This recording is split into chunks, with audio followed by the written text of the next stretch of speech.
no. Well, all right. Well, it's 10 o'clock. I think we go ahead and get started. Mm-hmm.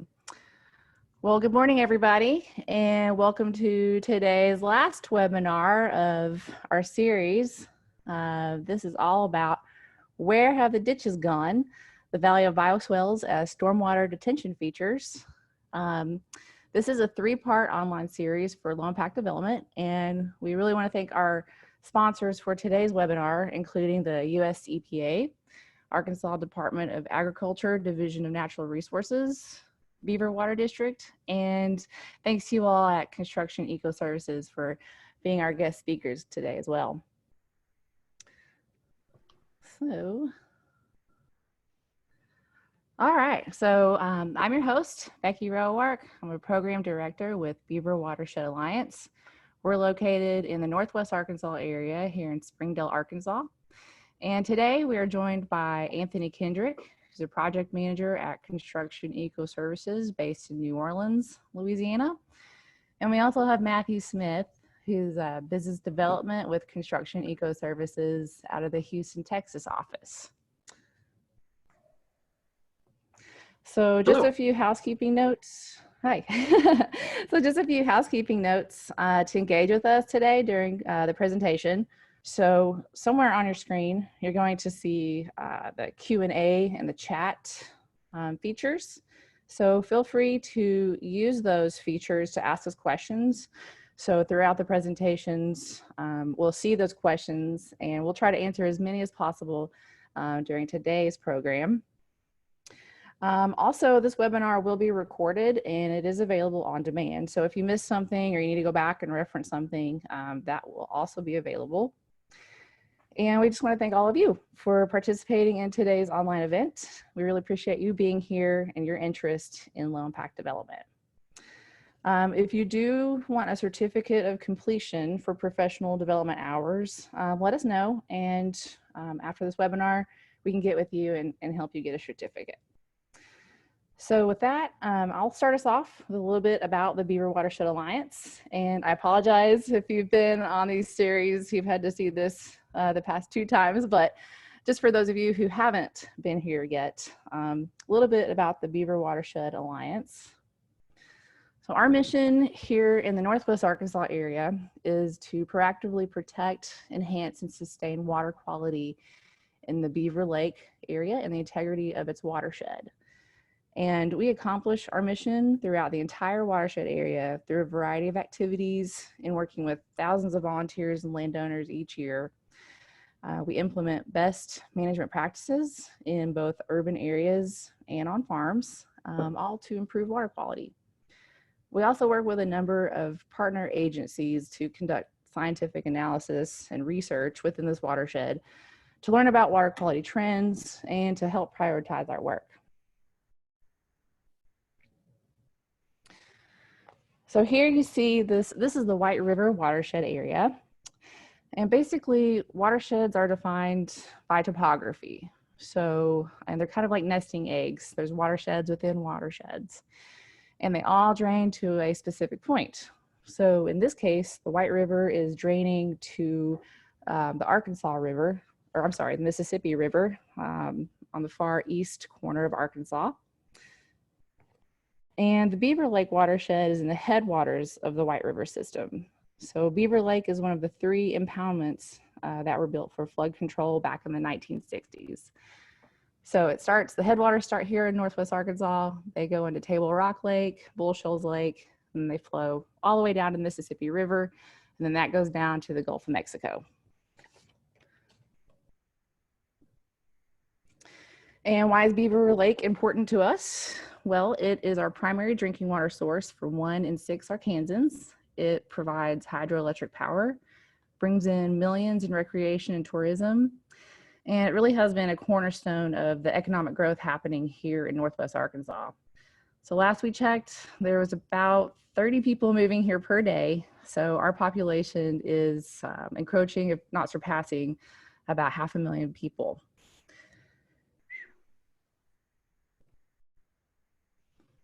So the Beaver Lake watershed is also a state priority watershed. It has tributaries that are listed on the 303D list. That means they don't meet their designated use. So there's currently 5 stream reaches that are listed as impaired. And part of that impairment is caused by sediment. Sediment is the #1 source of pollution in this watershed. At the top right, you'll see this is pretty common in this area. This is stream bank erosion, and it is currently the highest contributor to sediment. And below that is also the urban runoff, and a lot of sediment comes from development in our urban areas. And dirt roads also contribute to this sediment issue and challenge that we're facing in this watershed. Low density development and loss of pasture land and forest, that's also expected to contribute to the sediment loads as we build and grow here in this region, especially in the western parts of the watershed. So that's really why it's important for us to focus on reducing rain runoff anywhere, anytime we can. Slow down that rain, soak it in on site, decentralize it. And anytime that we can use nature to design and build our cities, we can prevent or reduce some of these environmental impacts that are downstream. So many communities are turning to low impact development and green infrastructure to solve these water problems, especially ways to handle these more intense rainfall events. You know, we used to get 3 inches over a day. Now we're getting 3 inches of water in an hour. So we're having really intense rainfall events. We received a grant back in 2017 to install 3 low impact development parking lots in 3 different locations, including an urban park, a boat launch, and a rural community park. And Anthony in Construction EcoServices has been a part of helping us with those designs. We're working with Craft and Toll. They did the actual designs, and they're going to be installed this year. So we want to thank our many partners of the Beaver Watershed Alliance. We are a small organization, but we're really proud of the level of support of our community and our state and our federal program partners that help protect and conserve our natural resources. So we are an alliance, and these are the many different groups that we work with here in Arkansas. Okay, so I'll hand this off over to Anthony, who's going to share all about the stormwater detention. And then after that, Matthew Smith is going to share some of the things that he's working on. And again, if you're just joining us, please feel free to answer or to ask questions throughout this webinar with the Q&A feature down at the bottom. Also, at the end of this program, we'll end at 11:30, but we do plan to stick around for a few minutes and just answer any last questions. So with that, Anthony, I'll hand it over to you. All right, Becky, thank you very much. All right, guys, so we're on the last webinar here of the series. So it's kind of nice we get to wrap up on talking about bioswells. So if you know anything about me, one of my favorite stormwater BMPs is Bioswells. They're always fun to work with. Everybody likes them. This is one of my favorite ones. This is one up in North Texas where we get a lot of good wildflowers, and it gets growing during this time of year. And these bioswells are great. They don't always have to look magnificent like this one. They could be simple. They could be low maintenance, but they can also be planted with native plants. And the good thing about bioswells is they serve multi purposes. So we could use it for detention, water quality, conveyance, and then aesthetics. So there's all different types of features that we get from bioswells. And when I first started getting into the stormwater game, when it came to construction, I remember talking to my boss, and he was telling me, hey, we want you to go preach the word about low impact development and basically convince engineers and cities that it's the right thing to do, and that's the future of stormwater management. And so I always think about these reasons why we want to do low impact development. Water quality was big for me. Prevents erosion, mitigates flash flooding, mimics nature, It just seems like something that we want to do, and the challenge with this is, you know, you can have all these great reasons and to use this type of stormwater design, but not always what ends up going down, because at the end of the day, do developers really care about these reasons, right? Do they really care that we're going to be cleaning the water, we're going to, you know, be doing this aesthetically pleasing stormwater management design? And so what we've kind of realized over the years is, you know, trying to convince someone to do things for the right reason, it doesn't always work out better because you really can't communicate the value of that to who you're selling it to, whether it's a municipality or a developer, whoever it may be. And so my boss actually came up with this golden circle idea that he got from a TED Talk, and we've kind of applied this this concept to selling this idea of low impact development as it pertains to stormwater management. And if you look at the golden circle, I'll kind of briefly explain it, but you can go online. I believe Simon Sinek has some great videos on it. But really what it does is it kind of focuses, instead of looking at on the outside and then going on your end when it talks about the circle, a lot of times when we're trying to sell something to somebody, we always focus about deliverables, right? Like, what are we selling it to? You know, how are we going to sell it? So what are our beliefs behind this product or this idea? And then hardly do we ever get to why we're doing it, right? We're just more focusing on the deliverables. We're focused on the outside of the golden circle. So what we try to do with the golden circle is flip it out. So whenever you are trying to sell an idea, you should really focus on the vision first, right? Because if you get somebody focusing on the vision, you're going to grab their attention better, and then they're going to really see the value of doing that. And so with the golden circle, the whole idea is that you focus on the why first. You focus on your vision, then you explain the how or the beliefs, and then at the very end, you start getting to the deliverables, right?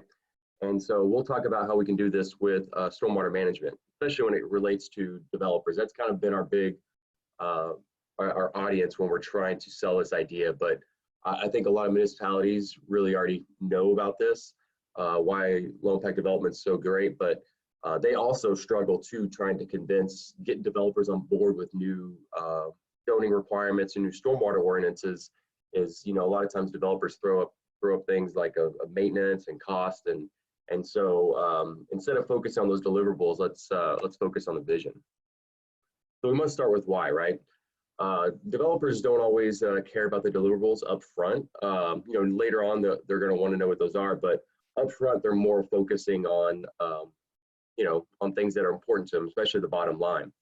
And we're always trying to talk about what the deliverables are when it comes to stormwater management, right? You always want to show these great photos of these stormwater bioswells, BMPs, whatever they are, and how great they look and what it's done for the community. But, you know, when you're talking about implementing a project early on, you know, focusing on these kind of things can, you know, be kind of scary. Because if you look at this roadway planner on Bagby Street, first thing a developer might think of is, well, what's that going to cost on maintenance? What kind of budget do I need to do for maintenance? And same for municipalities. If they look at a roadway project, they see this large bioswell, they're like, well, you know, how are we going to maintain that? Do we have the infrastructure and the crews to do that?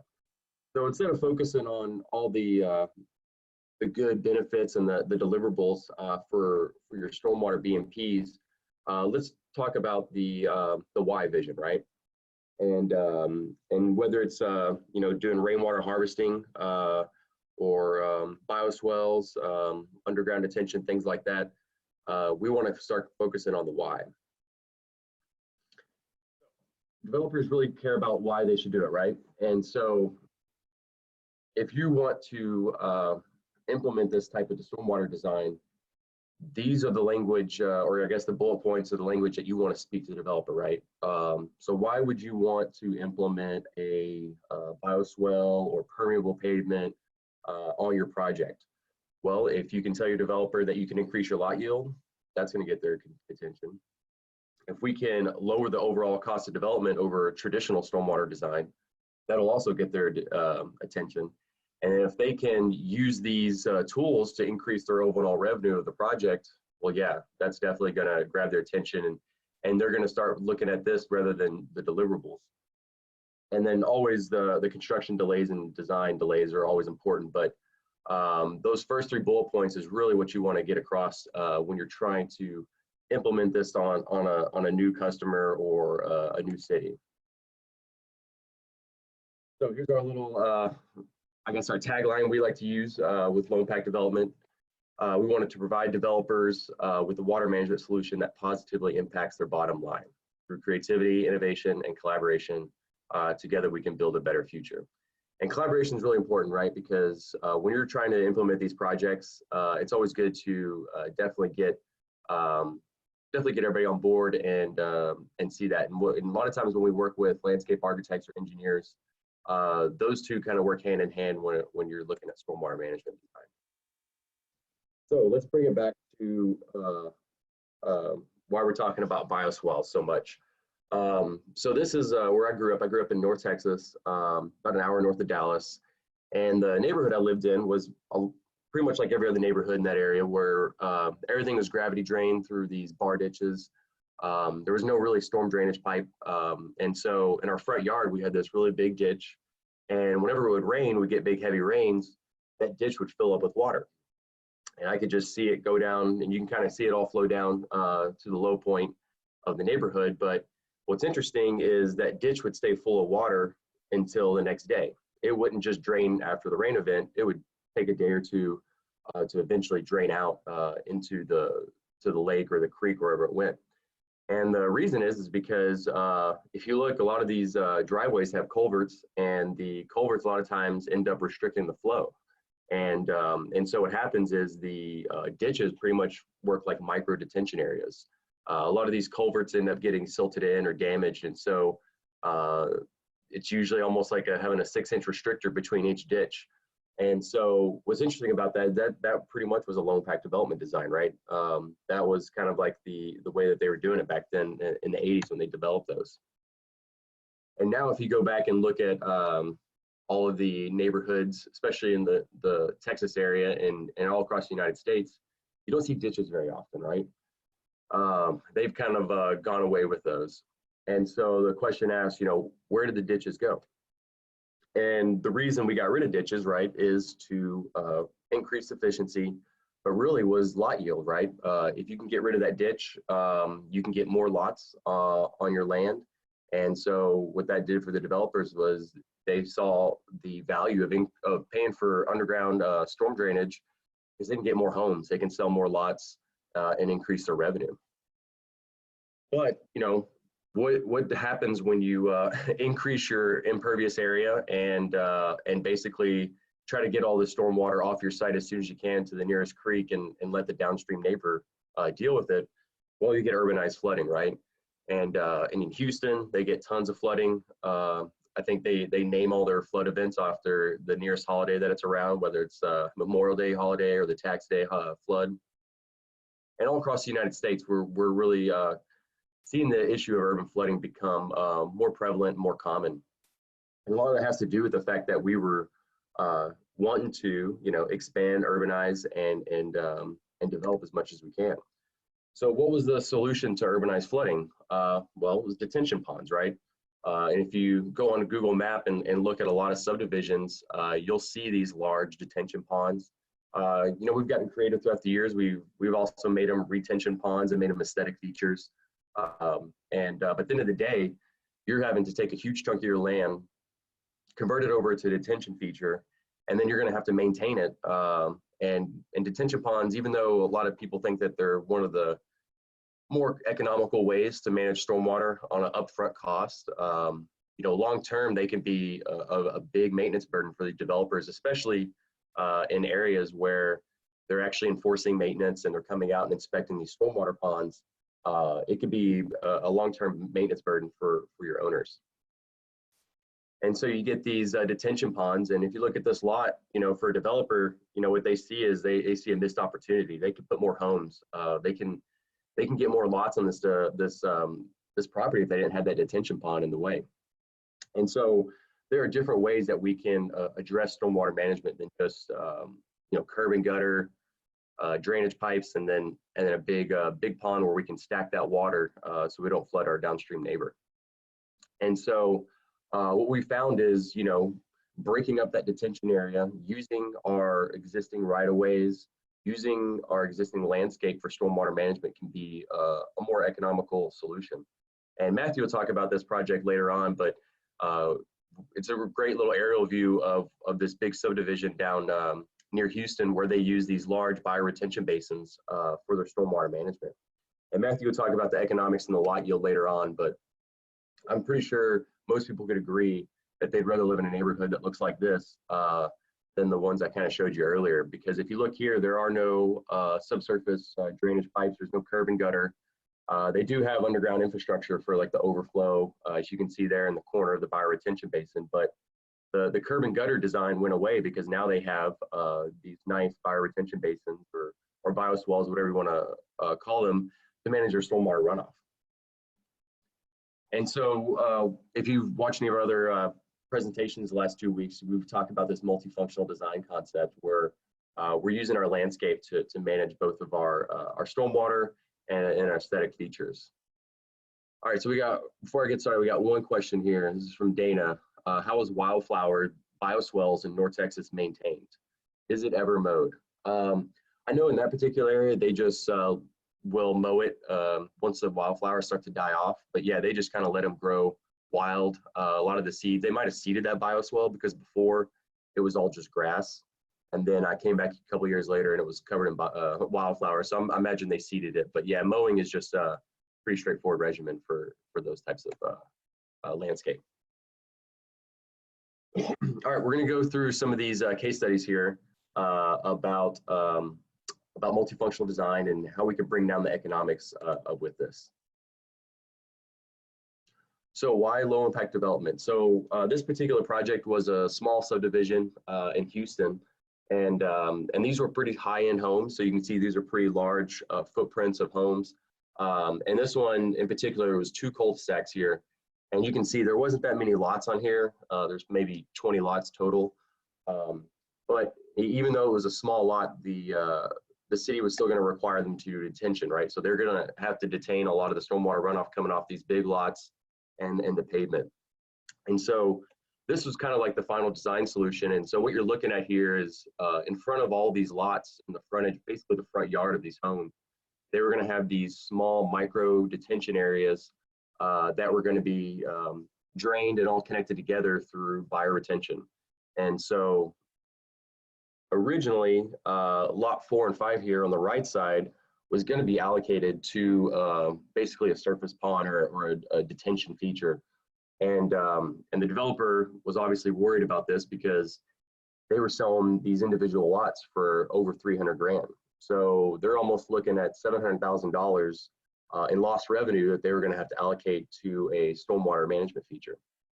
And by doing these micro detention areas in front of the lots and manipulating the hydrology, so instead of all that water racing off the lots, off the road into one detention feature, they were able to slow it down. And whenever you slow down the time of concentration, you actually end up decreasing your peak flow. So in this situation, they weren't going to have to detain as much water because they were slowing down the water enough that they didn't have to sit there and stack it up in a big pond. And if you look out in front of these lots, what was really cool is not every home looks the same. So some of these were landscaped per the homeowner. Some of them were kind of zero-scaped where we didn't use a lot of vegetation, while others, they did some extensive vegetation out here. And these look really great. And I believe each of the homeowners or the HOA is responsible for maintaining these. So these actually are permitted through the county or the city, and the permit has to be renewed every year. So there is ongoing maintenance, but it's pretty much no different than what you'd see with typical landscape. Obviously they're going to be looking for signs of erosion. They're going to be looking for ponding water in these bioretention areas, but at the end of the day, they're really not doing too much different maintenance schedule than they would be whether it was a landscaped front yard. And you can see here, this homeowner ended up opting for just a gravel bioretention basin. But there is, in each of these, there is a bioretention system that has your engineered soil, your bridging stone, and your under drain that actually acts as a restrictor for your flow, so you can get your surface attention. And it also provides water quality. But in this situation, what's interesting is the city wasn't requiring them to do this because of water quality. They did it for flood reasons, right? So the great thing about low impact development is you don't always have to do it because of a water quality standard. You can do it just because it's a more effective and effective method of managing runoff. And we've also seen this on some small commercial lots. So we've done quite a few of these medical facilities in Harris County. And what's great about these is they were able to take advantage of combining BMPs of doing permeable pavement and bioswells. So again, you know, the low impact development, or I guess the reason to do this wasn't water quality. It wasn't to meet some lead requirement. They weren't trying to get a tax incentive. There was no rebates. It all came down to it was just a cheaper and better solution than an underground detention system. Because you notice in a lot of urban developments, they don't really have a lot of room for surface ponds anymore. And so everybody's been putting their stormwater underground. And in this particular project, they were going to develop 2 phases. So they had the first phase and then they had the second phase. And so they were going to have to provide detention on both of these developments. And when they were looking at the cost of it, it was going to be pretty significant, right? So kind of hard to see, but if you look in the bottom right, the detention phase for volume 1 and 2 looked like it was almost 30,000 cubic feet. You know, the detention requirements in Harris County and Houston are pretty stringent. So the value of cutting down that cost for developers is very important. And so you're looking at $260,000 price tag for just a traditional underground detention system. And so when we were working with the engineer, they asked us, you know, they priced out the underground detention system and they said, hey, you know, if we might have some room in the landscape for surface detention. Do you think we could implement bioswells? And so we kind of helped them come up with a little bit of a solution where they were able to take the sheet drainage off the street and the building itself, and it all kind of funneled down to a bioswell. You can kind of see, you know, and one of the challenges in Harris County is everything's so flat. So it does make it difficult to use landscape as detention when everything's so flat. It's kind of hard to build up your landscape to get that positive drainage. And you can see here, you're getting some sediment back up and the inlet here, but you know, with a little bit of maintenance that can be taken care of. But what's really great about this project is the bioswell kind of wraps around the building, and they use a combination of just a dry river rock bed, and then they got plants scattered throughout here. But what you're seeing here is just their surface detention just kind of broken up and wrapped around the building. And they got some weeds growing through some of this rock. And one thing you'll notice about anytime you use rock in the kind of the low point of a swell or a bioswell, it'll eventually get sediment in there and they'll start getting grass in there. So if you really want to keep that rock look, you know, you will have to do some type of landscape fabric underneath it and then keep the weeds out of there. But again, that's all maintenance that can be done through your typical landscape maintenance company. And then what you're looking at here, this is actually the bioretention system. So this is a high flow biofiltration system that where all the water eventually makes it to this biofilter. It restricts the flow, right? So you can only get so much water through that engineered soil, which then drains to this overflow structure. And so during a big rain event, you'll get surface storage between the elevation of this inlet, which sits up high on the swell, and then the bottom of the swell there. So maybe you're getting a foot of storage throughout that swell. And so that's where they're getting their detention volume. And on the second phase of development, they took a combination. They didn't have as much land or landscape to do a bioswell to wrap around the building. So what you're seeing here is the blue line, or the blue rectangle you see here on the left, that's actually just the parking stalls. So I forgot how many parking stalls they had there, but the red line is the actual footprint of the entire parking lot. So that includes your drive aisle, you got your dumpster pad there and your entrance. So what we did was we broke up the storage through the surface in the bioswell. And then what we also did was that red footprint you see there was all an aggregate base. So generally that could be 12 inches, 2 foot of stone bed. And then traditional concrete was poured over that. And then in the blue area, we had our permeable pavers. And so here is the bioswell that sits in the front of the building. So they had a similar design concept, a dry river rock bed with a few scattered plants. And then, and what's really great about this project is they had an older tree out front that they wanted to save. So we literally just took our bioswell and kind of wrapped it around the tree. So you can kind of see there where the bioswell kind of goes around the tree. And you don't see that very often, but that's kind of cool how they were able to do that. And then here's the permeable pavers. So what you see here is the pavers are kind of like your drainage inlet. So all that water that comes off the concrete will drain through the pavers. And these are open joint pavers, so they infiltrate pretty quick. And then the aggregate base that sits below the concrete and the pavers is your detention. So rather than doing like a underground detention system, whether it's a chamber or a modular box system, what we have here is we just took all the voids in the rock and used it for subsurface storage. So it's a pretty unique application. And at the end of the day, we cut the cost of the overall stormwater management rather than doing an underground detention system. Because even though these pavers cost more per square foot to install than traditional concrete, you know, say traditional concrete $6 a square foot, and these are 10.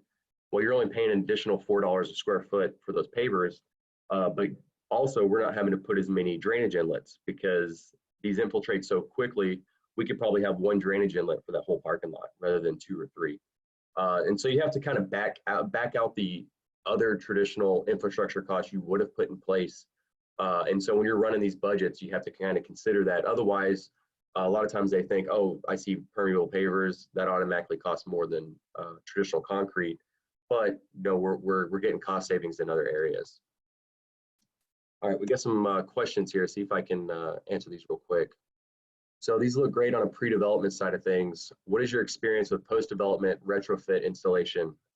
We tried one of there and there was a little bit pushback from the residents. Yeah, retrofits are great. There's a lot of good case studies in New Orleans, where I'm from, and then up and also in the Northeast area, they do tons of retrofits. But yeah, whenever you're doing it with when you have residential input, it can be somewhat of a challenge. But I've actually seen a lot of good case studies where we're able to get those. So we also got a rain guardian turret system is a great alternate to traditional curb inlet designs. Yeah, so there are all types of different types of inlet structures for curb cuts. So if you do get a lot of flow, you can use, like I've seen the rain guardian turret. We just installed one of those on a project. Those work great. And there's some other ones that you can do. So those are really great when you have a lot of flow coming into one inlet. Do you find landscape fabric in Bioswells? Does it hinder bioinfiltration?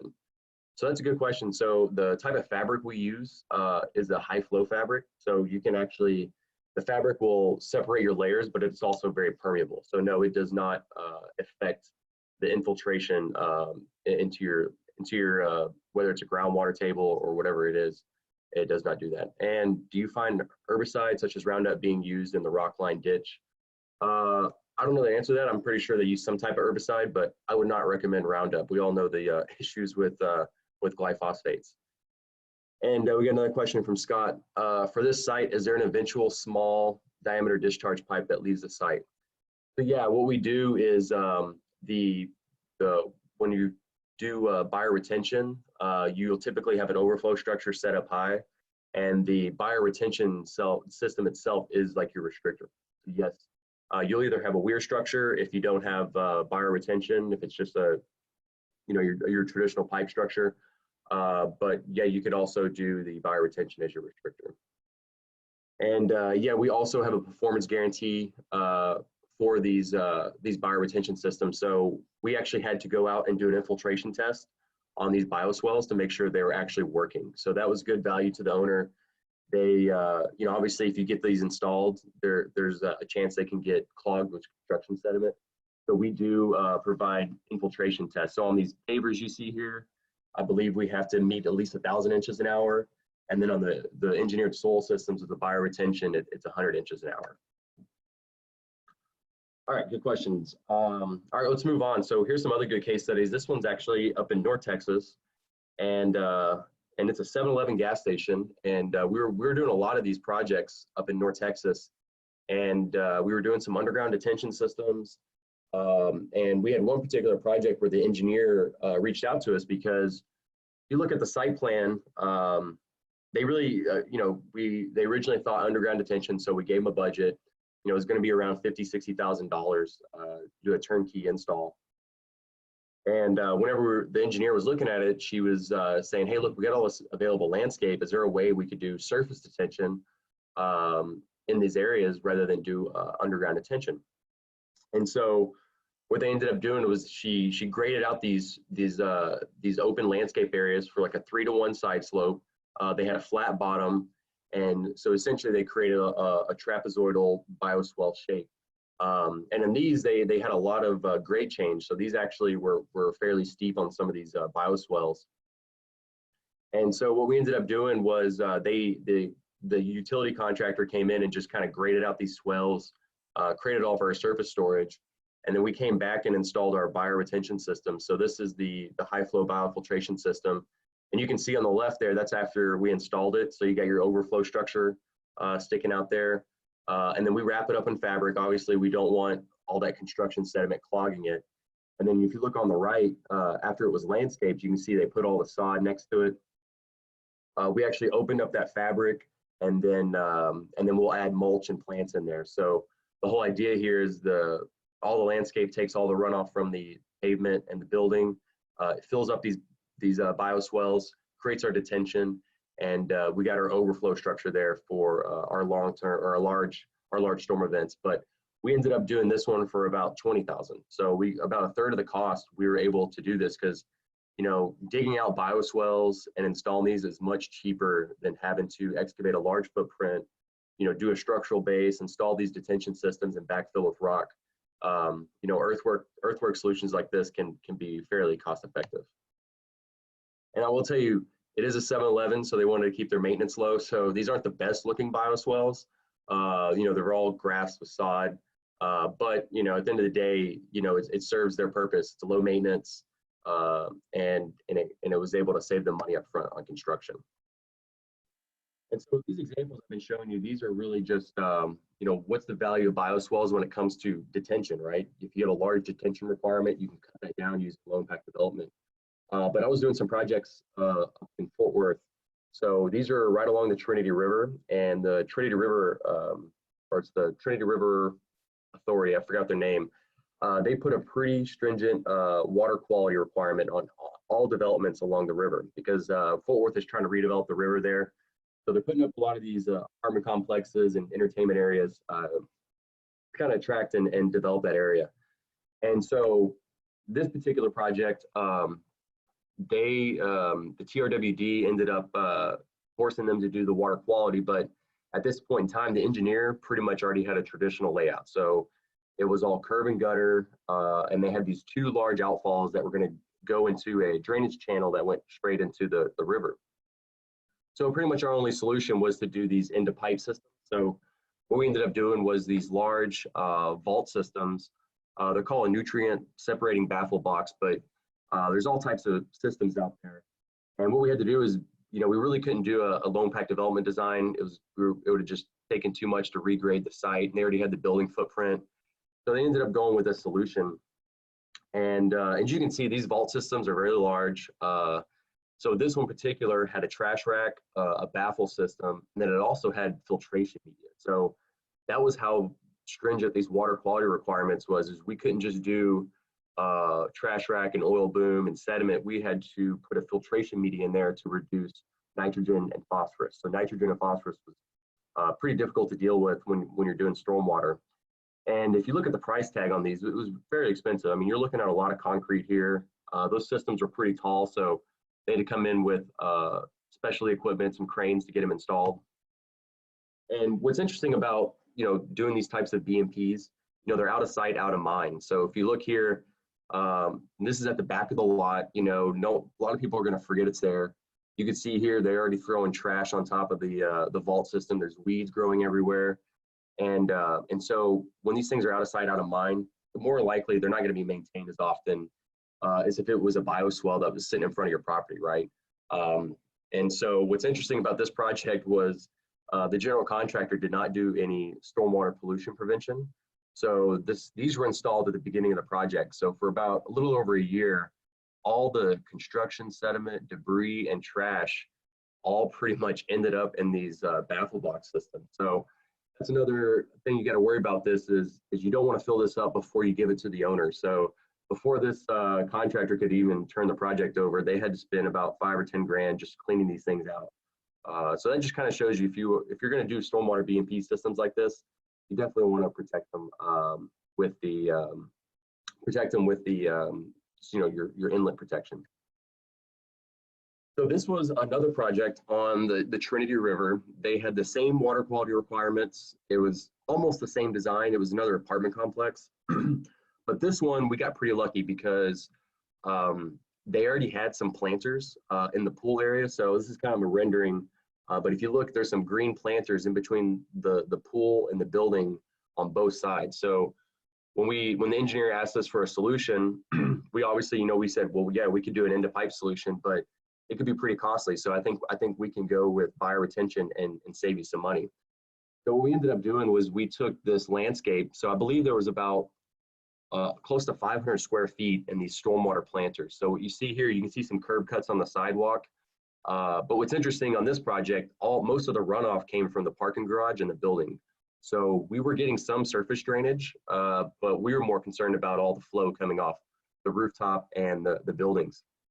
And so what we ended up doing was, this is kind of the plan view of the planters. We actually took the pipes coming straight from the downspouts, tied them into a small underground detention system. And we didn't do this for detention. We did it to help slow down the water because obviously we have a 15-inch pipe coming off the building. We don't want that going straight into our planter. And then that storage tank slowly bleeds off the water into our planter. So you can see the pipes connecting those blue boxes into the green planters. And then on the cross section, our bioretention system was the high flow biofiltration system we talked about earlier. And one thing that we were able to do with it is this particular design had a really good water quality study to back it up. So we were able to show, I think it was 50% nitrogen, 60% phosphorus reduction. And then of course we had our TSS and metals. So we had the same water quality requirements as that large baffle box system, all within these planters. So that was a good thing about using this design. We're able to get that water quality study to back up our results. And so this is what it looked like during construction. So on the left there, that's the storage tank. So that's where all the water comes off the building. It slows it down. And then you can kind of see you look in the storage tank on the left, you can see the 3 pipes there. So that's where the water slowly bleeds off into the planter box. And so on the right there, that's actually the planter box after we installed the biofiltration system. So what you're looking at is the engineered soil, and then you got an overflow structure way in the back. So once those things kind of fill up, everything will gravity drain and it'll go into that overflow. And yes, that overflow is above the planter, but we'll end up cutting it back later on. Let's see, we got some questions here. Is that Trinity River project in the floodplain? Are developments allowed in the floodplains? I don't know if it's in the floodplain. It's on the other side of the levee, but I don't know the question to that. But you can probably look on Trinity River Authority's website, and they'll be able to tell you that. Do you have any experience with green roof systems?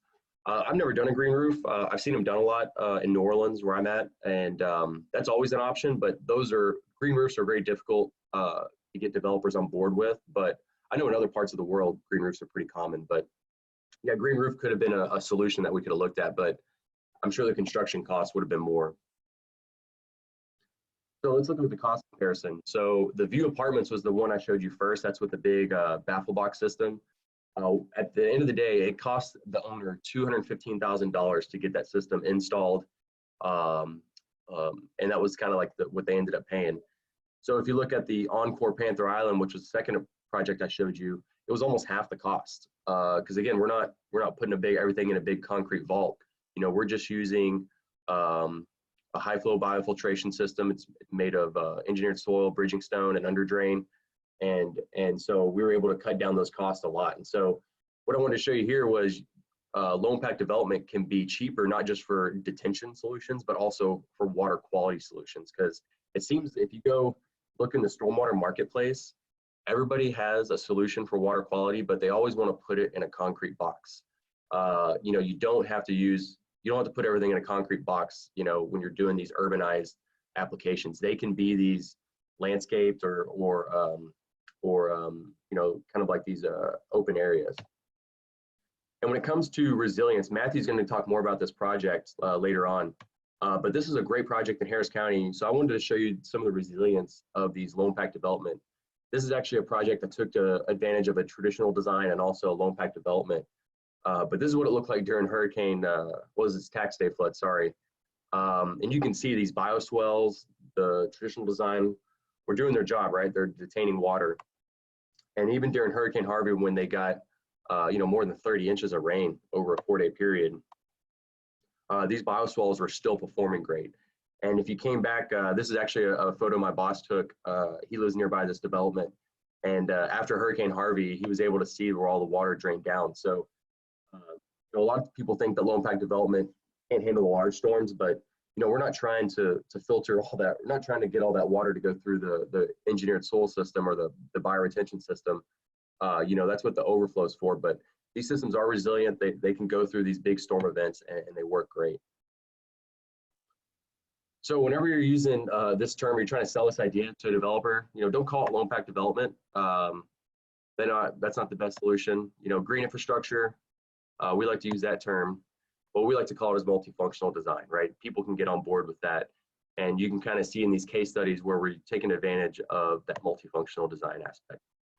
And a good way to kind of show this is if your developer asks, well, what's the cost of a traditional parking lot? And most paving contractors will say, oh, it's $6 to $8 a square foot to put down an asphalt parking lot. But what they don't remember is that what's the true value of the cost, right? Because it's not just the parking lot you're having to build, right? You have to put your infrastructure in. You need your drainage inlets. You need your drainage pipe. The parking lot generates most of your runoff problems, right? You have to deal with that runoff. And if you're having to do a water quality system, you have to add that cost in. And then if you have to detain water, well, now you have to budget your detention pond. So it's not $6 to $8 a square foot to do a parking lot. It ends up costing probably your $20 to $30 per square foot because of all these add-on features that you have to do because the parking lot just creates so many problems.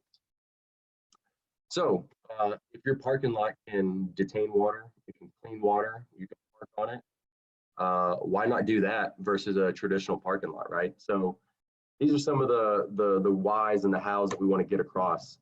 And when you talk to landscape architects or architects, they always want to say that they're always afraid people of driving into their landscape, right? That's why we put everything up on a 6-inch curb. But we all know that people will find a way to get over that curb, whether they drive through it or not. So one of the bigger questions I get with bioswells is, are you afraid of a car driving into your bioswell? And so I just pull out my phone and I show these photos. It doesn't really matter what it is. Humans will find a way to get it in there. And then if you're in New Orleans, we have cars in our landscapes in some areas here. We have cars in our drainage system. So this is actually a car they pulled out of the Lafitte Canal in Mid-City in New Orleans. This happened last year. And if anybody wants to wonder, how do you date or time, when this car was there? Well, we know it happened around Mardi Gras because there was Mardi Gras beads in the trunk. But if you look at the inspection sticker, it was actually, this came from Hurricane Katrina. So this car Hurricane Katrina was in 2005. So that car was in the drainage ditch or the canal system for almost 15 years. So if you guys think you have problems with stormwater in your area, just come down to New Orleans and we'll go find some cars in the drainage channel. So at the end of the day, when you're trying to sell this idea of multifunctional design, let's take all of our runoff and put it in our landscape, right? There's no drainage inlets that you see in the parking lot, right? Because our drainage inlet is the landscape. And the whole idea here is to slow it down and spread it out. So instead of having this sea of parking lot here, let's break it up and do this multifunctional idea where our landscape is our conveyance, it's our detention feature, it's our water quality feature, and then it's also our aesthetic feature, right? Plants and trees do a lot for your development, right? No one wants to walk around on a parking lot just covered in concrete. And like I was talking about earlier, the whole idea of low impact development is just to stretch out that time and concentration. Because if you can take your time and concentration from 3 minutes to say 15 minutes, well, now you're not having to worry about detaining as much water, right? Because that water is taking a longer path to your outfall structure. So just kind of wrap up my portion here is we really want to change the way a region thinks about stormwater. So multifunctional design is a cost-effective, resilient approach to managing wet weather impacts that provides many community benefits. And I've got the benefits of working in Louisiana, on the Gulf Coast, also in Texas, and now hopefully in Arkansas soon. And it seems like a lot of the solutions that we use can be adapted to different regions. You know, they might look a little bit different, but at the end of the day, the design concept's all the same. All right, let's see if I have any other questions here. It looks like we just had a comment about the cap and seal technique. Yeah, in fact, anytime you do permeable pavement or you're having some type of stormwater BMP, especially in a landscape area, if you don't have it vegetated and you're worried about run-on from sediment, you know, those cap and seal techniques are great. All right, so I think that's my portion. I think now I will stop my share and we'll pass it over to Matthew.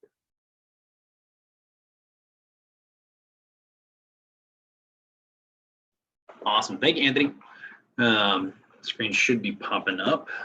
So like Anthony and Becky said, my name is Matthew Smith. I work predominantly in the Houston-Harris County area down here in Texas on business development. Anthony's gone over a lot of really good projects, as well as a couple. I'm going to go into a little bit more detail here in regards of the Bioswell applications on these projects. And a big question that we always get to is in regards to maintenance on these. So we'll kind of go into a little bit on the design side as to why a developer went with it, as well as why we designed it a certain way in regards of the maintenance. So the first one that I'm actually going to talk about here is the Burnham Wood Drive project. This was actually Harris County's first eventually lid roadway. What's really kind of interesting about this project is that actually they had first designed this mile itself. This stretch of road is about 1 mile long. Originally, they actually got about 90% done on the design side for this site for a traditional roadway. And then it was actually the county engineer that said, you know what, hang on 1 second. Let's just take a step back, take a breath, and see if we could do lid for this. It was basically this idea of, you know, we've been talking about it for a while. We haven't really have any proof of concepts yet. So let's see what we can do. Because originally what was going to happen is they were going to have this stretch of road here, normal, you know, storm sewer pipe, and then have to buy a very large chunk of land down here for a large detention pond. So what they did for this one is they actually ended up putting it in part of a contest. I think it was about 5 to 10 different firms of engineering firms go, you know what, hey, all of you have to do a lid design. Let's see what you come up with. All of the engineering firms, all but one, came up with a lid design that was actually economically cheaper than doing a traditional roadway. And so what they ended up doing is they actually put a median here in the center of the road where they depressed it down about 3 feet and turned those into bioswells for the conveyance and detention. And then conveyed the water down where it slowly comes into a very small detention pond down here at the end. And this is what they look like today, actually. These are very wild, I would say. What's kind of interesting is that when they first did this project is that they, you know, they beautified the heck out of these bioswells because it was the first like lid roadway. And it was super nice. There was hundreds of different species of flowers in it and plants. And then the county maintenance budget came into play. And the county, when they first come out to maintain it, first thing they did is just take that mower and mowed it all down, all gone. And so what they've done at this point is kind of just allowed native plants to come in because they were fighting a lot with volunteer plants. And now they're like, you know what, we're just gonna let natives grow in this. And they've kind of let it be a wilder bioswale or just a native bioswale, which has been kind of cool. So it looks more like this today. And what they've done to help promote, because there were some people who were just confused, like, oh, why are you allowing these things to grow so much? And they just put up native plants that don't mow. And so now instead of them having to do all this fighting on the maintenance side, they've just let this grow naturally. And they actually only come out, recently talked with them about a couple months ago, they only come out about twice a year now, and all they do is trim it back. And that's it, and they just let it basically take care of itself. Still maintaining the water, still treating it, it's still conveying it. As well as you can see here, what they have done on this roadway, or as you can see on the sides here of the curb, is they actually have false back inlets where the water will come in through the roadway, come in here, goes into the bioswales. You can see the false back on the opposite side here. This project actually had a 7% cost reduction per mile. for anyone who is interested. Since this roadway, they've actually done over a dozen low impact development roadways where they have seen cost reductions of 7% to 12% per mile. We did have one that was like 75%, but that was because we had to deal with a bunch of pipeline easements, and instead of having to do all these extra culverts and digging so far deep, we were allowed to put bioswales running across the top. So it was a huge cost savings this way versus doing a traditional design. What's also neat about this one, so this project's been in the ground about 5 or so years. They've actually done continual testing of the infiltration media on this site. Usually when they first get installed, not usually, when they get installed, they have our infiltration media on this one was about 100 inches per hour. Over 5 years, that's actually increased. I believe the last they checked, it was actually at 112 inches per hour. Reason being is because of the various plants in the media. And so as the plants grow, their roots get bigger, which allows more basically channels and areas for the water to infiltrate down into the ground faster. And they're also soaking up and still treating the water, which is really cool because I would love to see any other BMP that over 5 years has actually gotten better versus this biological one, which was really kind of neat with this project.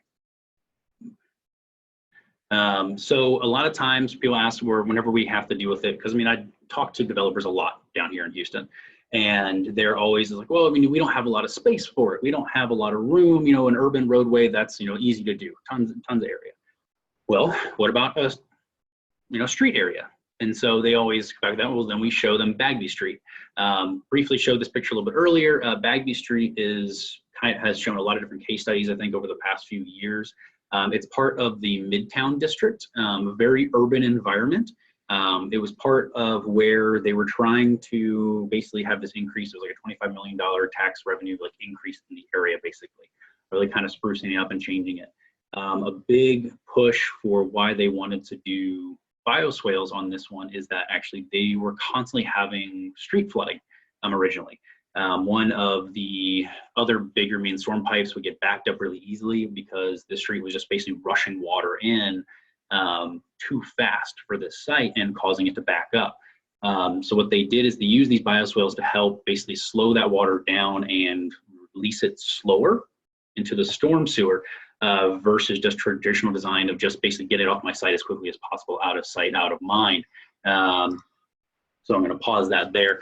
And so you can see Bagby Street during a rain event here. So what they did is they actually put basically these deeper, I would say, bioswales running along the side of the street.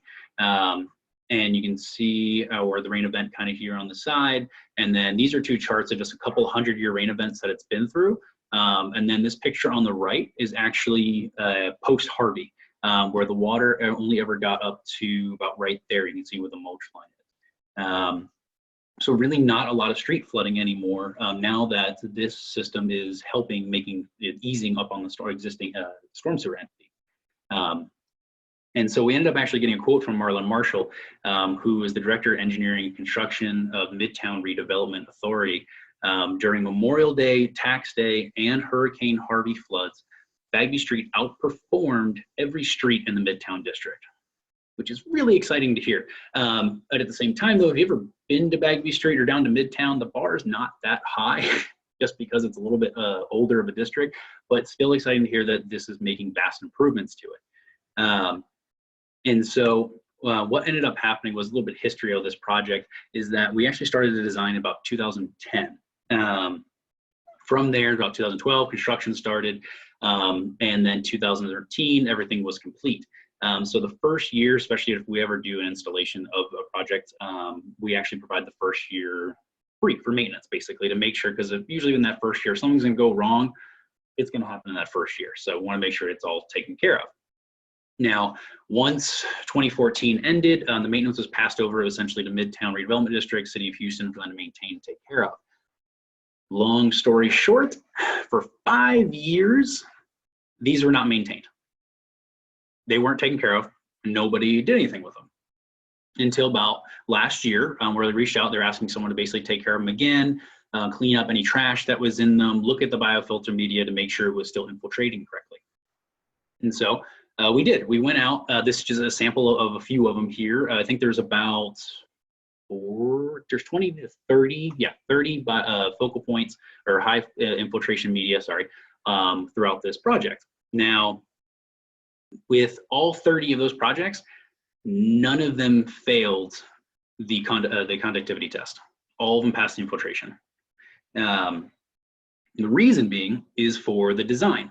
A really big reason for that. What we do for any of our bioswales, what we highly recommend is having sediment forebays, which allow to have, it's almost like a prior treatment prior to the discharge into the biofiltration area. So because we use a high flow media versus say a traditional design, the high flow media doesn't have to take up this entire section of the bioswale. This here is just regular dirt. Honestly, it's just a normal, I would say, a sediment forebay or area where the water can come in, sits, and some of the sediment can settle in this area. The media is actually not even until you come to this small patch. This is where everything's getting infiltrated and taken care of. So from once the sediment forebays, from there, we regulate the flow going into that sediment area with either check dams, gaving weirs, vegetation, everything to kind of help just slow it down a little bit, or having a flat bottom even. And then from there, then using the high performance modular basically infiltration area for the water to go into and treat it. And that really helps seal this. What's also kind of neat with this project, just on a side note with this one in regards of maintenance, your planting really dictates how costly your maintenance is really going to be when it comes to bioswales. So for these, I would argue that your maintenance is a little bit higher because you're probably going to need maybe a gardener or someone who has a little bit more of a horticulture background, or someone who can take care of plants a little bit more, just because you have different types of plants in here. You have some trees, a little bit more vegetative. But on another note, with these hide trash very well. Like when we went down to go check them out for the first time, we were looking in, there's a bunch of bushes really kind of like covering everything up. And we're like, wow, there's really not a lot of, garbage in here. Not really taking it up. We're surprised. And then we actually got into them and like turned around, and oh my goodness gracious, there was a lot of trash in these things. And so we had to go in and we cleaned a lot of that out, which really hit it.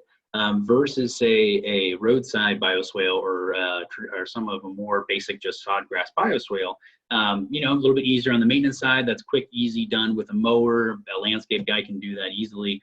But you might have to go out there and pick up trash a little more because it's going to show up. It just comes down to preference and what your budget is, essentially. So from a street perspective, that's how we've kind of done a couple of different bioswales. And so then I was going to talk about a couple single family projects. One I'm briefly saw a picture of. It was Camellia Residential. This was an 80-acre site where they originally were going to do a man-made lake, kind of running through the center of it. Super pretty, not everyone's forte, very nice. And they were going to do traditional design, storm sewer pipe, very large detention basin off to the side. They got about 224 lots, essentially. It was actually the civil engineer. They already had gone through this conceptual design. Civil engineer was actually, was like, hang on, let me talk to the client. Let me see what he says in the sense of, well, I think we can do better with a low impact development one. And so let's see what we can do. Their typical lots that we were doing is about 50 feet by 110 feet. And they had an amenity on every single lot because, the man-made lake, that was with this developer's motto, essentially. And what they did is they came back with that low impact development design by running bioswales and green space and rain gardens throughout the property. Their lot size are still 50 feet by 110 feet. They were able to remove that detention pond, and they got 323 lots, 99 more lots. The developer was very happy about this, very, very happy, and which is really exciting. But what the super secret is that he doesn't realize is happening on this one, and you do a traditional design, you're only treating for here in Houston, Harris County, you're only treating for the first ½ inch of rainfall. The problem with that is in Houston, most of our rain events are over 1 inch. Or 1 inches or higher. And so we're not really treating that much of our water. So a lot of, especially in Harris County, when they push low impact development design, they make you do the 1 inch treatment. The developer, when he designed this, he didn't even know that he was doing a better job and doing better stormwater quality. He is looking at the 99 more lots. which is exciting for him, but also for us on our side, is that we're now treating the water and doing a better job of taking care of it, which is super exciting. So a big question we always get too in regards of, did we have a higher construction cost? Because now he has to pay for 99 more lots. Well, EHRA actually did a study, a case study of it, just to determine to make sure it wasn't going to be more costly. And it ended up reducing their construction costs by $900,000. Also super exciting. So their upfront costs got reduced, and they got more lots. Happy developer as well. So this site actually had a reduction of detention for it, and a big question we always get to is if Hurricane Harvey had any effect of it. And the answer is no, not a single lot flooded. Even with a reduction in detention volume, it still was able to handle a 500-year rain event. And so at the most, I think during the height of the storm, we asked some residents, it got up to about right here in the street, but nobody got flooded, which was super exciting.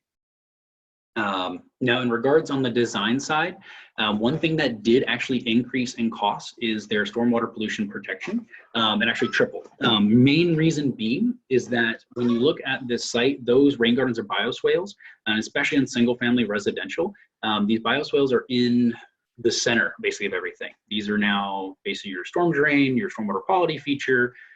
They are in the middle. And if anyone's done single family design knows that usually goes in phases, 1, 2, 3, and so on and so forth. So as they design 1 or 2, those get inputted, and then on 3 and then 4, all that construction and sediment and grossness from 3 and 4 are going to come in and wash into the phases 1 and 2. And so we have to make sure that even during all the construction on these, is just they're very protected and taken care of. So there's a little bit extra. So with these, what we normally would do, or what we wait for, is that we wait for the site to be about 90, or the drainage area going to that focal point to be 90 to 95% stabilized before opening it. On top of that, for this site, what we also did is after opening it, we then also, just as an extra precaution, put a silt fence as well as some basically gator eels in to help protect it and just get it taken care of, just because single family is incredibly dirty and we wanted to make sure these were taken care of. Now, and that's one way. So then this is Stonebrook Estates. Anthony briefly touched on resiliency. I was going to talk a little bit on the design side of it because it's an interesting project. Because one, it's another single family project. The developer originally was going to have a large detention pond here in the center, and then have to have really very, very, very large concrete pipe going from here off site. And then from there, what they ended up doing is they actually were able to reduce their detention on this one by actually 40%. They were able to get a 10% extra lot yield. So they got all these extra ponds. They got a wet bottom pond here, all these extra lots. And then this developer or engineer, what he did on the design, instead of putting it in the center, he actually wraps it around the outside of the property. And so a little bit easier than on construction, because there is some storm sewer on this site. So a lot of the protection was kind of normal on the SWIP side. So that way you just protect it there. They go from there into the main wetland pond, and then from the wetland pond, they actually then fill the bioswales. Because what the engineer did on this one is he actually matched the hydraulic grade line across this whole site. So as a rain event happens, what ends up happening is the water will start rising in the pond first, and then the water will eventually then start rising in the bioswales, all at the same level. So as the storm comes and goes, the water will actually rise and fall throughout the storm as the intensity goes through, almost like it's breathing, which is really kind of neat. Also, because he matched that hydraulic grade line, the water never got very high in basically outfall rates. So he was able to slow it down. So he was able to reduce this pipe size. It's very, very massive pipe size. I think the largest pipe on the site is a 24-inch pipe. And what they're able to do is he was able to save them a cost savings on just pipe that one pipe from that pond to the outfall was about $350,000 that they saved, on top of getting an extra 10% lot yield. And so, and as Anthony showed, these are a couple of the pictures. This is not a crazy, insane, I would say, lid design where you see at a lot of trade shows where there's tons of trees and tons of plants, similar to what you see on Bagby Street. This is something an HOA can maintain and take care of. And to be perfectly honest with you, if you were to drive by this, you probably wouldn't even realize this was a low impact development site. I mean, I wouldn't, not unless I knew about this project. But that's the beauty of this, is that it doesn't have to be super crazy, super heavily planted. You can do simple designs to make it efficient for both the client as well as essentially the environment. This project was able to handle through tax day, which was over 16 inches of rain. I think actually it was 19. After tax day, the civil engineer on this got an award for resiliency award on this one. What's kind of funny is the civil engineer on the design is that the owner of the property, or the developer, got letters from the residents thanking him for designing it this way. Not the engineer, the developer, but it's still, I think it's just kind of funny. But yeah, no one got flooded here, even with a reduction in detention on tax day and Harvey. And another one here, as you saw, was 25 hours later with it draining out. So the systems are designed to drain out within 24 to 48 hours. Biggest reason for that is so that we essentially prevent mosquito pits. We're still slowing down the time of concentration. What you can see here is, even though this is 24 hours later, there is still some water here. What's kind of neat about this is that it's still showing that we're holding water back and slowing it down. After Harvey, a lot of traditional detention ponds around here were empty. And so they weren't really doing their job, essentially. And so basically we're just holding maybe for a second and then releasing it all very quickly, which all the detention ponds across Harris County, Houston, doing that ends up creating downstream flooding. And so what at least low impact development does is it still at least holds back some of that water and still slowly releasing it out, as you can see here. So another one, industrial. This is actually our first low impact development industrial site in Harris County, which is super exciting. We haven't had one of these before because industrial clients tend to be very picky on what they do, and they're very anti-green infrastructure, low impact development when you first talk to them about it, where they have kind of a misconception that it's always going to be more expensive and super time consuming, basically. On the right-hand side, you can see this 1.5 acre detention pond. That was the original design. The site was about 13.7 acres. They were going to have to do, it was 1 acre foot per acre of detention going into this drainage channel in the back. However, the client actually went to the engineer and said, what else can we do? There's a way to reduce this detention pond size? Is there something else that we can handle? And so engineer actually was like, yeah, let's look at low impact development. How can we make a very basic low impact development design? And so what we did is we just did a bioswell, or a drainage channel, essentially. It's a very simple sawgrass bioswale. The high infiltration media is here in the back, so the water comes off the site, goes in the bioswale, drains to the media, gets treated, and falls back into the outfall. They're super pumped about it. They're able to get an extra building, more land for storage, essentially, for their units. The project is still going on right now, but I have some progress pictures as it goes. So this is kind of the gravel yard getting laid down. You can see the bioswale kind of wrapping around the side. This is the media here at the bottom going in. And this is what it looks like today. We're still stabilizing it at the moment. You can really see the good cap and seal here on this project. I know it was briefly mentioned, we strongly push, and we are very, especially on the activation of this, is we really push for that stabilization to happen first before this goes. The cap and seal really helps save a lot of these bioswales, especially if you activate them too early. The contractor and the mud of this site will just come in and just destroy it real fast. And so we make sure that they are protected heavily. There's actually 2 layers on this one. Overflow structure is right there for this site. And then we have a bypass valve right there in between basically the inspection port and the outfall for the moment. So that way the site is still draining while it's in construction. Let's see real quick before I go on if there's any questions. Nope. Awesome.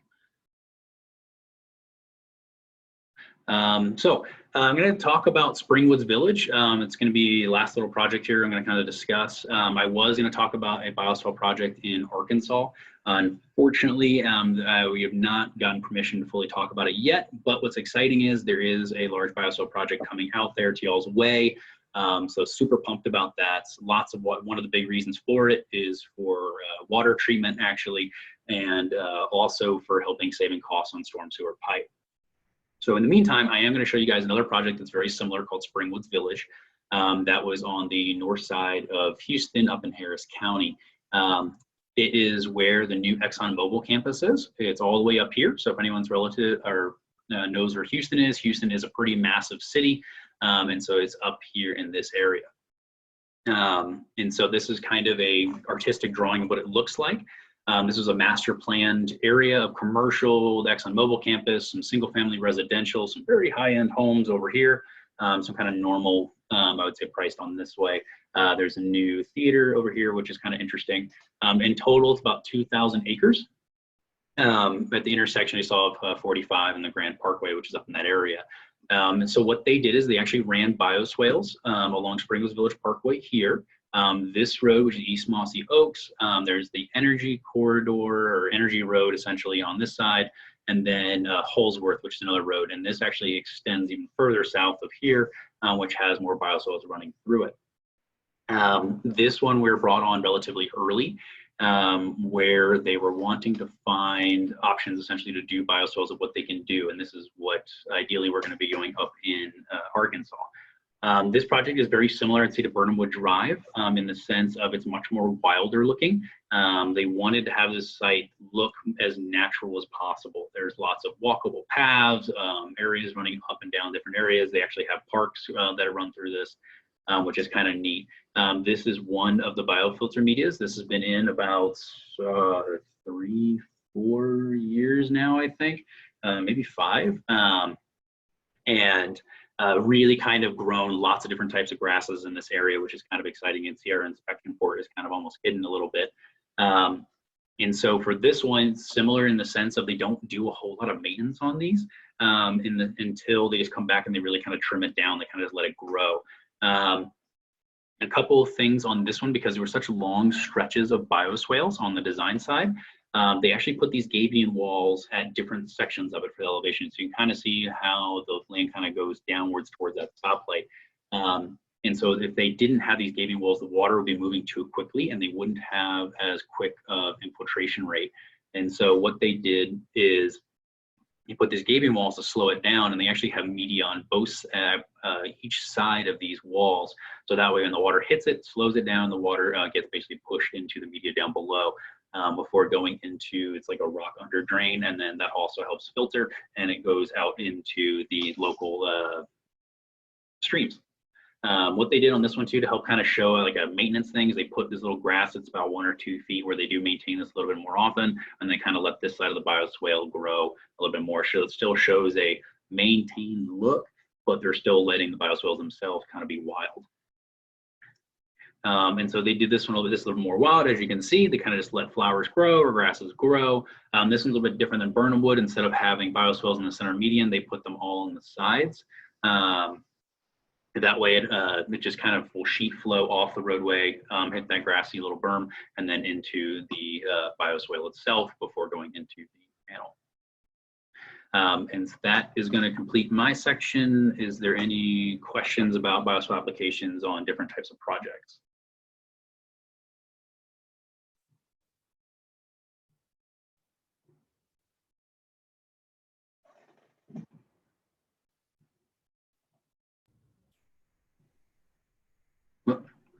We got one. When they maintain the naturalized bioswales, do they remove the clippings? That is a good question. I am not entirely sure. I have not asked their maintenance departments that one. Honestly, I would have a hard time believing that they would, because it probably is more of a hassle. So probably leave a lot of it in there to help generate growth as that clippings decay over time. But I would have to ask them for sure. What separates the 2-foot mowed strip from the bioswale? Another good question.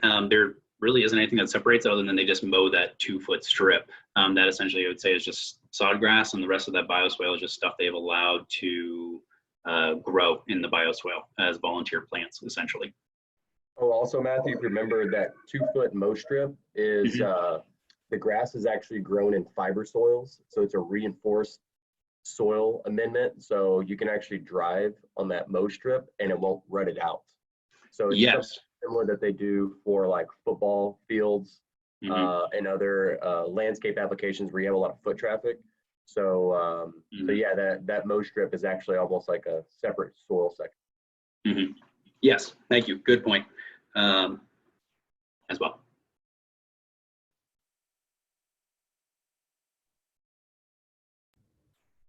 Okay, well, I'm gonna pass it back over to Becky.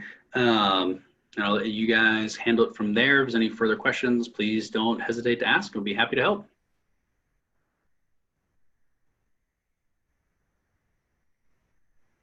Excellent. Well, thank you, Matthew and Anthony. Those were really great presentations, and we just appreciate your time today talking all about these things. And that's pretty interesting that y'all name your floods after holidays. That's pretty neat. We might have to do that. So just to kind of wrap up here today, these webinars are all going to be on demand. So we are uploading them onto our YouTube channel for the Beaver Watershed Alliance. So you can check that out if you missed one, or if you want to share it with somebody else you think might be interested, you can do that too. And also, let's see, if you have any questions, this is my contact information, or if you want to learn more about the Beaver Watershed Alliance, please feel free to contact us. And again, we really appreciate all of y'all being here today. We will stick around for a few minutes here to answer any other questions, but other than that, we hope you enjoyed these low impact development series. Again, we want to thank the US EPA and the Arkansas Department of Agriculture, Natural Resources Division, Beaver Water District, and Construction EcoServices for this programming. So thank you all very much and hope you have a great day.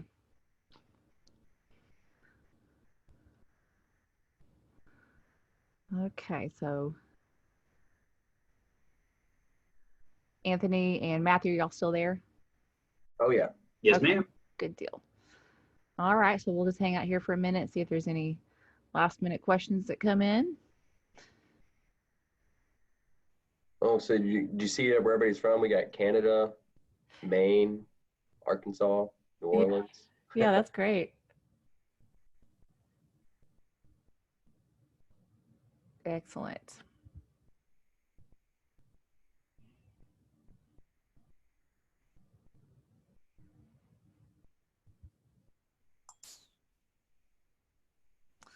Okay, somebody did ask if they could get access to the first presentation. Yes, if you want to just email me at this becky@beaverwatershedalliance.org, I'd be happy to send you links to any or all of those programs. We had one, the first one was all about permeable pavement. The second one was vegetated systems and native plants. And then this one as well, today's, so.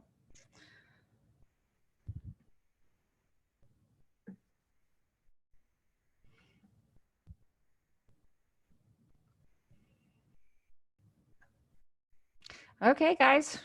Well, I think that's it for today. And again, thank y'all so much. All right, Becky and Matthew. See you guys later. Okay, bye for now. Yep.